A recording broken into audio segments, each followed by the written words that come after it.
मेरे लिए देखिए, भारत की जो सरकार है, ये आज जो युग है हमारे विश्व में, उसमें ये संभव नहीं है कि किसी भी देश में घुस करके भाई राजतंत्र तो नहीं है ना, तो राजा महाराजाओं की सरकारें तो नहीं है कि जहां भी दिखा हमें अपने स्वार्थ दिखे वहां घुस करके आक्रमण करते, हमला करते हैं, उसको जीत ले।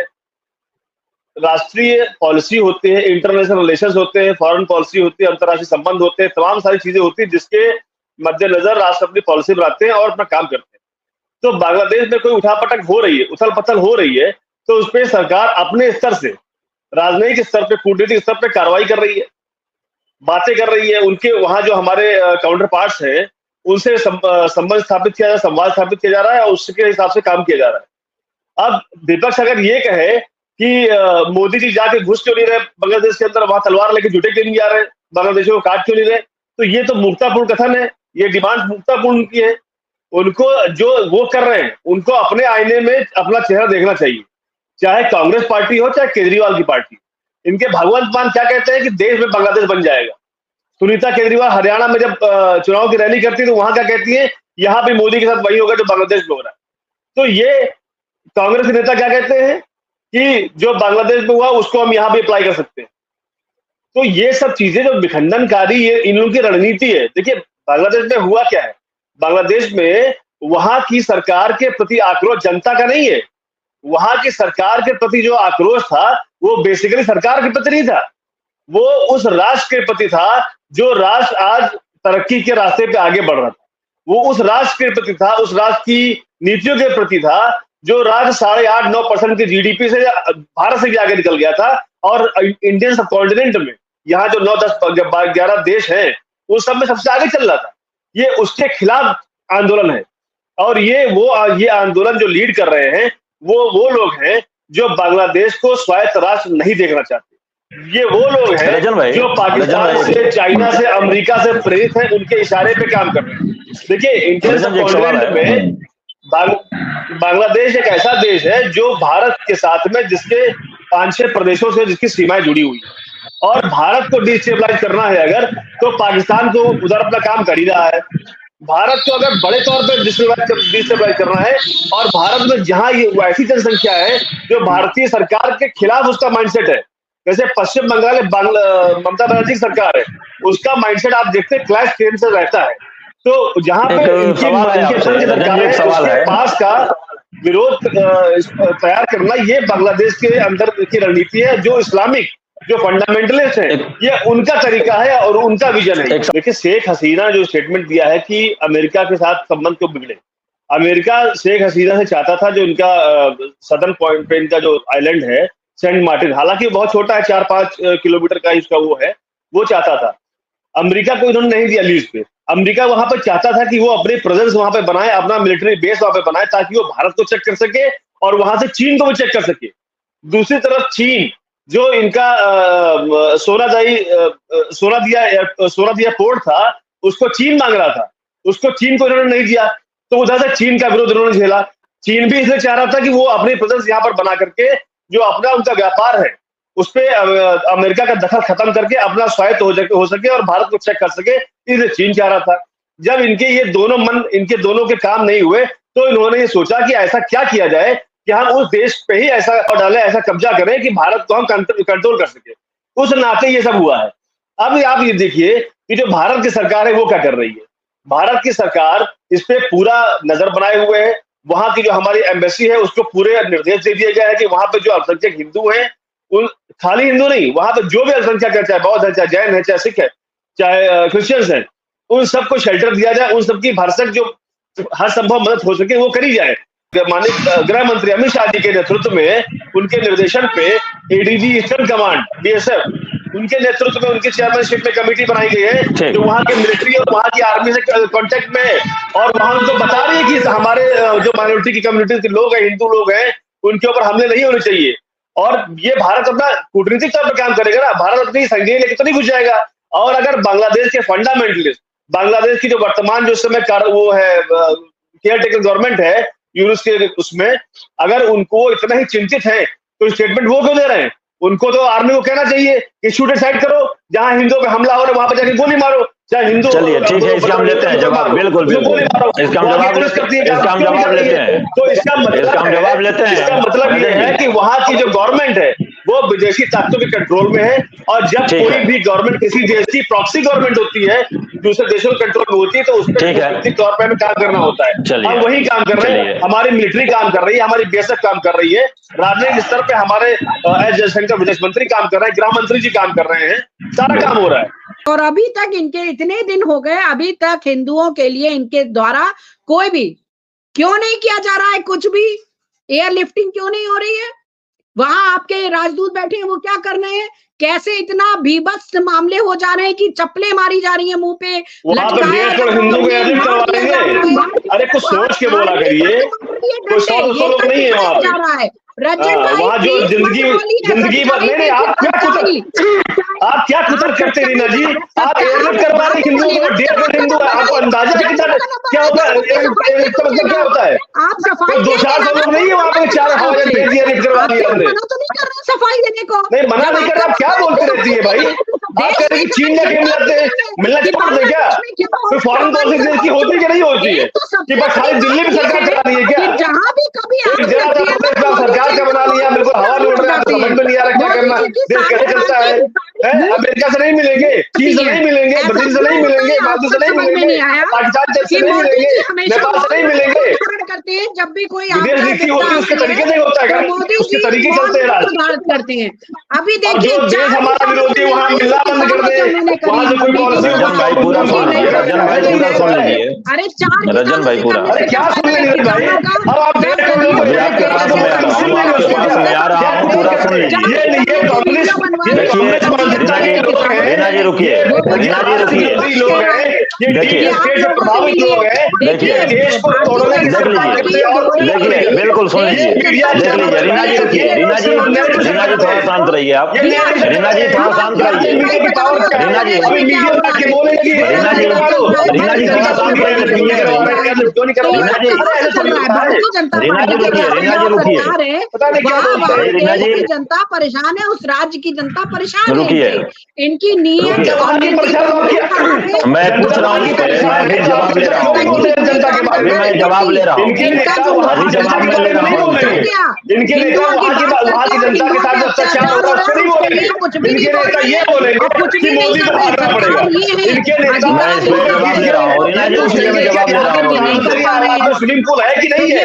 रीना जी रुकिए भाई, रीना जी रुकिए, 15 साल में शेख हसीना ने किया, वो यहाँ पे हो रहा है। रीना जी रुकिए, हिंदुस्तानियों के भाई बहन रिश्तेदार परेशान हो उनके सम्मान के लिए हमारी प्रधानमंत्री की तरफ से या गृहमंत्री की तरफ से कोई मैसेज आया कि हम कर रहे हैं? सुनेंगे आप लोग ऐसे ही बोलते रहेंगे, कोई समझ भी नहीं पा रहा है, आप लोगों की बातों को कोई सुन भी नहीं पा रहा है कि वहाँ फंसे हम हिंदुओं के लिए कुछ कर रहे हैं। आप रीना जी रुकिए, सब वालों से बोलो, रीना जी रुकिए, करने की हमें बचा लो। रीना जी क्या मैसेज है रीना जी रुकिए, रीना जी रुकिए, रीना जी रुकिए, रुकिए, मैं आ रहा हूँ। रजन भाई, रजन जी आप सुन लीजिए, रजन जी राहुल गांधी क्या रुकिए, रजन जी आप लोग बात सुनिए भाई, रुकिए रीना जी रुकिए, रीना जी रुकिए, अभी बैठे हैं आपको बोल रहे हैं थोड़ा सा रुकिए, तो कुछ ना कुछ सवाल ही पूछना होगा, आपसे पूछूंगा या उनसे पूछूंगा, क्योंकि दोनों लोग जब एक साथ बोलेंगे तो किसी को ना आप लोगों को सुनाई देगा ना आगे व्यूअर को सुनाई देगा। रजन भाई एक सवाल का आप जवाब दे लीजिए इस पे, आप तो जो बोले जा रहे थे चल ही रहा था, आपने फर्स्ट स्टेप जो भी बातें बोली बहुत तार्किक बातें रही, अच्छी बातें रही, आपने विदेश नीति पे बोला, जहां तक कि विपक्ष के द्वारा इस पर एक भी नहीं चीज बोला गया कि नहीं आपने गलत बताया, बातें इधर से उधर जब हुई है, जब आप पार्टिकुलर एक नेता का नाम लेके आप चलने लगे हैं तो जाहिर सी बात है कि देश के गृह मंत्री से विदेश मंत्री और प्रधानमंत्री से बोला जाएगा। इसका जवाब दीजिए कि क्या विपक्ष की नैतिक जिम्मेदारी है कि बांग्लादेश में जाए और वहां पर जाकर अल्पसंख्यकों का रक्षा कर ले, सरकार इतना परमिशन दे रही है, या सरकार परमिशन दे दे कि वह यहाँ पर विपक्ष को जो बोलना है बोलेगी, देश के युवाओं को परमिशन दे दे, जाके युवा वहां पे कर देंगे। जब तरुड़ाई जब चलती है तो जमाना बदल जाता है, लेकिन यह व्यक्तिगत दुश्मनी क्यों चलता है? रजन जी, नीरज जी ये बताइए कि क्या सरकार से परमिशन लेके ये लोग देश को वितरण उस पर मोड़ पर ले जाना चाहते हैं? सरकार से परमिशन लेके बोल रहे हैं कि बांग्लादेश के, सुन लीजिए, क्या सरकार से परमिशन लेके ये बोल रहे हैं कि बांग्लादेश के मॉडल को यहाँ लागू कर सकते हैं? उसके लिए परमिशन लिया इन्होंने। इसके लिए परमिशन इनको चाहिए कि हम बांग्लादेश में क्या कर सकते हैं, ये बताने के इनको परमिशन चाहिए गवर्नमेंट से। फर्जी बकवास करते हैं ये लोग। इनको अगर ये इतने ही राष्ट्रवादी है, सुनिए नीरज जी, अगर ये इतने ही राष्ट्रवादी हैं तो इनको, जैसे आपने अभी हाल फिलहाल में 6 महीने पहले आपने इजराइल में देखा क्या हुआ। इजराइल पूरी बात सुन लीजिए, रीना जी रुकिए, ये बोलिए रजन भाई। इजराइल में जो हुआ नीरज जी, जब इजराइल में हमला हुआ तो फिर इजराइल के पक्ष के और विपक्ष के सब लोगों ने मिलकर काम किया। वहां कमेटी बनी जिसमें दोनों पार्टी के लोग आए। वहां इजराइल के विपक्ष के नेताओं ने ये नहीं कहा कि इजराइल तानाशाह है।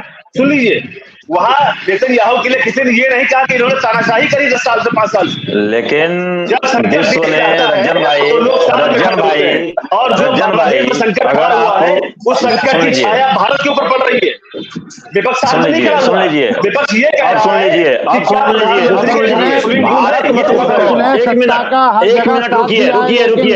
रुकिए यामीन भाई, रुकिए। भारत मतलब कौन? केवल भाजपा है क्या देश के अंदर? या कैसे आप भूल जा रहे हैं कि राष्ट्रवादिता आप ही के अंदर है? क्या नीरज राय के अंदर राष्ट्रवादिता नहीं है? या भाजपा का मैं सदस्य रहूंगा तभी रहेगा राष्ट्रवादिता? बिल्कुल नहीं। राष्ट्रवादी होने के लिए किसी पार्टी के सदस्य होने की जरूरत नहीं है। राष्ट्रवादी होने के लिए राष्ट्र के लिए, राष्ट्र के प्रेम और भावना होने की जरूरत है। राष्ट्र के प्रति समर्पण होने की जरूरत है। बिल्कुल, ये बताइए किसी पार्टी के समर्पण दिखाइए जी। आप इनके बड़े नेताओं का जिसने कहा हो कि हम राष्ट्र के साथ में हैं और जो भारत सरकार बांग्लादेश के ऊपर जो फैसला करेगी उसके साथ में। ठीक है, मैं आऊंगा, ठीक है। अब देख लीजिए, मैं सुनिए मेरी बात। आने वाले भविष्य में बात का जवाब देखिए, मैं अमीन भाई के पास चलूंगा। आने वाले भविष्य का मैं आपको जवाब देके बता रहा हूँ नीरज जी। अगर आने वाले भविष्य में परिस्थितियां ऐसी बढ़ी, ऐसी परिस्थितियां पैदा हुई जिसपे भारत को कोई आक्रामक कदम उठाना पड़ेगा, अगर वो कदम उठाना पड़ेगा और उसपे हम फिर क्या बात करते हैं? सुन लीजिए नीरज जी, परिस्थितियां बनी थी तभी इंडिया ने कदम उठाए थे।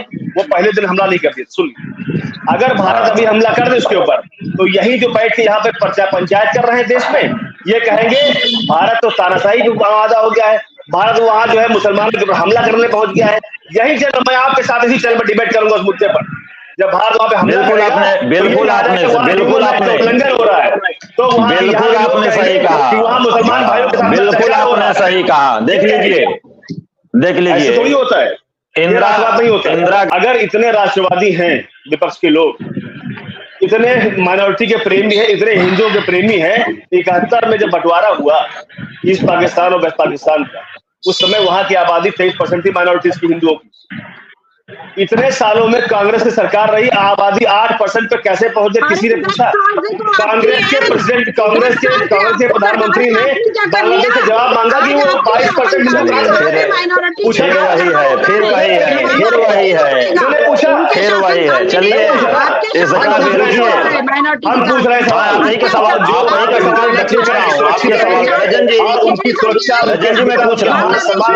मैं पूछ रहा हूँ रजन जी, रुक जाइए रीना जी, रुकिए। इसका जवाब तो है यामीन जी देंगे और रीना जी देंगे, क्योंकि यामीन जी आपकी जवाबदेही बनती है। यामीन जी जवाब देंगे। यामीन जी भाई कंस्ट्रक्टिव राजनीति करते हो, जवाब देंगे। मैं रीना जी से जवाब मांगना चाहता हूँ, मैं इनसे जवाब मांगना चाहता हूँ।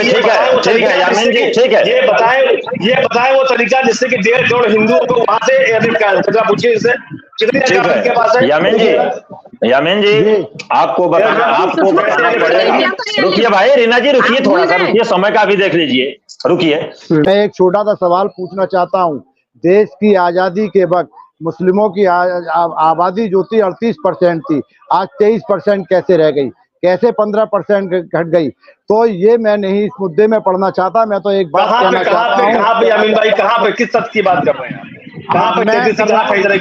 मैं पूरे भारत की बात कर रहा हूँ इस वक्त। पूरे भारत में आजादी के समय मुस्लिमों की आबादी 8% थी और आज 28% है। अच्छा, मैं अभी आपको पर्सनल नंबर पे फोटो खींच के भेज रहा हूँ। समाचार पत्र आज ही मैंने देखे हैं, पुराने मेरा देश देश आता हूँ। दीजिए। 38 आप लेकिन देखिए सुनिए, कुछ भी हो, दूसरी बात और सुनिए, दूसरी बात और सुनिए, और आबादी घटना या बढ़ना ये सरकारों के हाथ में नहीं है कि आबादी कहाँ चली गई कहाँ नहीं गई। रीना जी रुकिए भाई, रुकिए रजन भाई, रुकिए अभी रीना जी सुनिए, रीना जी सुनिए, रीना जी अगर जो बातें कर रही है, रुकिए भाई, रजन जी रुकिए, रजन भाई 30 सेकंड। भाई निश्चित तौर पे क्योंकि बांग्लादेश के साथ हमारे मैत्री संबंध है, इसलिए वहां की सरकार के प्रति, वहां के लोगों के प्रति, चाहे वो माइनॉरिटीज हो चाहे वहां के मुस्लिम हो, उनके प्रति हमारी संवेदनाएं हैं। उनकी रक्षा के लिए, उनके मान सम्मान अस्मिता के लिए भारत की सरकार जागरूक है, कंसर्न है, संकल्पशील है, चिंतनशील है। जो भी आवश्यक कदम उसके लिए उठाए जाने हैं, राजनीतिक तौर पे, कूटनीतिक तौर पे, अंतर्राष्ट्रीय स्तर पे वो कदम भारत की सरकार उठा रही है। माननीय गृह मंत्री जी, माननीय विदेश मंत्री जी, माननीय डिफेंस मिनिस्टर साहब, तीनों लोग और स्वयं प्रधानमंत्री जी पूरे मामले पे नजर बनाए हुए रखे हैं। जो भी आवश्यक कदम है एम्बेसीज को डायरेक्शन दे दिए गए हैं वहां पे किसी भी माइनॉरिटी के साथ में। मैं उम्मीद करता हूं आगे ऐसी कोई घटना नहीं होगी और वहां की सरकार अगर निष्पक्ष है, जो वहां पे केयरटेकर गवर्नमेंट स्थापित हुई है, अगर वो निष्पक्ष है और वो राष्ट्रवादी है तो वहां उनको ऑर्डर देने चाहिए अपनी मिलिट्री को, अपनी आर्मी को, कि वो शूट एट साइड पे करे और जहां पे अत्याचार हो रहा है वहां पे गोली मारने का काम करे, तब दंगा कंट्रोल। बिल्कुल सटीक ऐसा ही होना चाहिए। लेकिन वहां के माइनॉरिटी के लोग जो हैं भारत से भी उम्मीद रख रहे हैं, इसे भी नकारा नहीं जा सकता, इसलिए कि भारत वहां की माइनॉरिटी को लेकर हमेशा आक्रामक रही है।